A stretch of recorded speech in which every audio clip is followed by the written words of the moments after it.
Hello to all of our YouTube family. Today we conclude our 4-part series on the recaps of all of our previous episodes so that newer subscribers and viewers who recently discovered this channel can see which videos they've missed. Or if you've been in the family for a while, maybe you'd like to see them again. As always, it helps spread the word if you share your favorites. Like the videos, leave a comment, and most importantly, subscribe to the channel if you haven't already. To our faithful subscribers, thanks for your support and friendship. You guys are all like family, and we work hard to bring you interesting stories with owners whose commentaries is genuine and from the heart. Let us know in the comments what we're doing right and what could be better. If you guys like the varieties of the features we bring every week, now let's go for a ride. Episode 50 found us at Total Control Slot Cars in Phoenix, where owner Keith Baum is doing all he can to keep this wonderful hobby alive and introducing new hobbyists and the younger generation to slot car racing. It's an inexpensive pastime to enjoy, and the camaraderie is second to none. If you live in the valley, you really owe it to yourself to visit this track. Keith has everything you'll need, from cars to home tracks to repairs and obsolete car locating services. Since Scottsdale is the final stop in the Good Guys Hot Rod Association's calendar of events, where the best cars and trucks from every Good Guys show compete for prestigious awards, this show is a must-see for us. We thought this would make a great episode, and it was number 51, if you want to see it. Believe me, even if you live out of the area, a trip to Arizona in November is a bucket list show you'll always remember. We captured some of the award winners, found some feature cars, and wandered the grounds and took photos of some of the amazing pre-1972 vehicles that attended. Rich and Tony Tomich were introduced to us by Mike and Denise Lamberth, owners of a 1977 Pontiac Can-Am and a 1989 Camaro IROC Z. So beautifully restored and preserved were all of these wonderful flat-fendered Jeeps that we felt 2 episodes would not be enough. This series has been very popular with our viewers and proves once again that Jeeps of any era are beloved by people from around the world. Jeep, there's only one.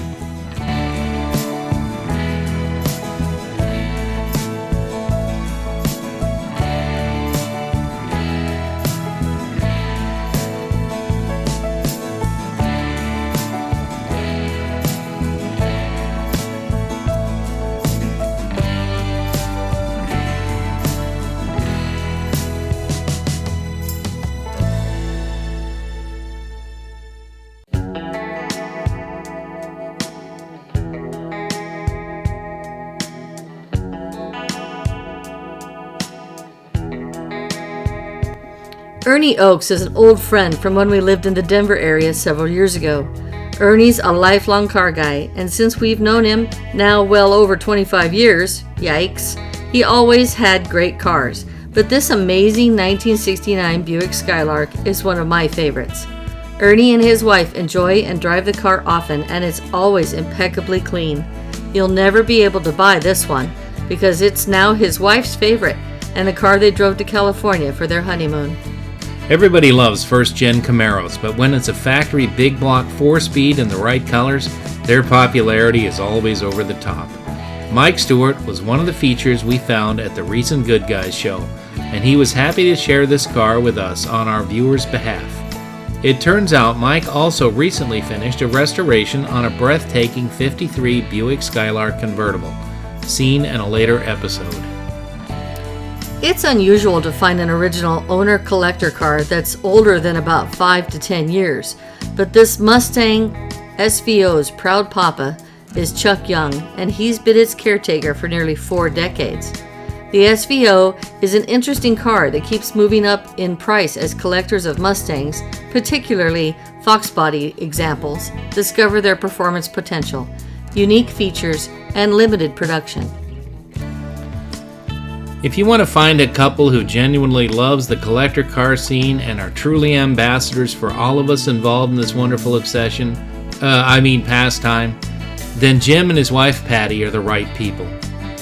Jim explains how he got this beautiful AMX, how they've brought it to its current condition, and how they enjoy it now as often as they can. This beautiful car is really photogenic, and the area where we shot this feature was truly representative of the beauty that is found in the desert areas of the Southwest.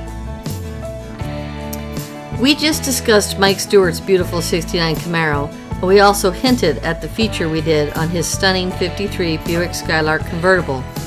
This car is the perfect example of American opulence and optimism after 2 recent wars. The 1950s were going to be an exciting decade for our country.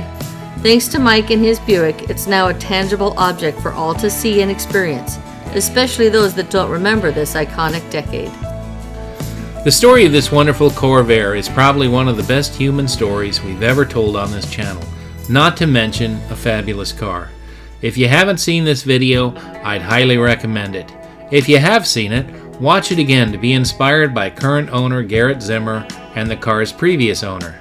This air-cooled wonder remains with the original paint, interior, and drivetrain from when it was delivered new here in Phoenix well over half a century ago. It's truly a time capsule, and Garrett is 100% committed to its care and preservation. Dennis Carey is a name you'll hear several times over the next 10 to 20 episodes because he's a great guy who truly loves cars and who is fortunate to have several amazing cars in his collection. This one is a favorite not only of his but of everyone who sees it. This 79 Plymouth Volare Premier Wagon has low miles and is all original, right down to the belts, hoses, and spare tire. Spectators at shows invariably have many fond memories of similar cars, and all who see it smile from ear to ear. Dennis is also dedicated to the preservation of this automotive jewel. Here at If This Car Could Talk, we enjoy cars of all kinds and have a special affinity for street rods. Now, if this rod happens to be historically significant, we're all over it. Current owner Rodney Jones owns the actual Pete and Jake shop truck from back in the day, and he drives it often to shows and cruise nights. He even takes his daughter to school in it on occasion. How cool is that? This was a really fun feature to shoot, interview Rob, edit and post the video, and then do a Thursday follow-up with the story behind this significant hot rod pickup. Another fabulous car from the Dennis Carey collection. This Virgil Exner-designed forward-look 57 DeSoto Firesweep 2-door hardtop defines the opulence of the 1950s and has the required amount of chrome and colors, both inside and out, that make anyone that sees this classic car immediately take notice whenever it hits the streets. It's a real sweetheart and a must-see feature. Well, that wraps up our 4-part retrospective on our first 75 videos. We couldn't have done it without all of the terrific owners, their cool rides, and the support from subscribers and viewers like you. Thank you. Please let us know in the comments which features you liked best and why. Be sure to watch as many of our videos as you'd like and please share them. We always appreciate a thumbs up and could use more subscribers. It's easy and it's free, and in this way you'll never miss one of our awesome videos. We work hard at this and do it because we love car people, the cars, the hobby, and we know that you guys would never get a chance to see some of these cars unless we brought them to you.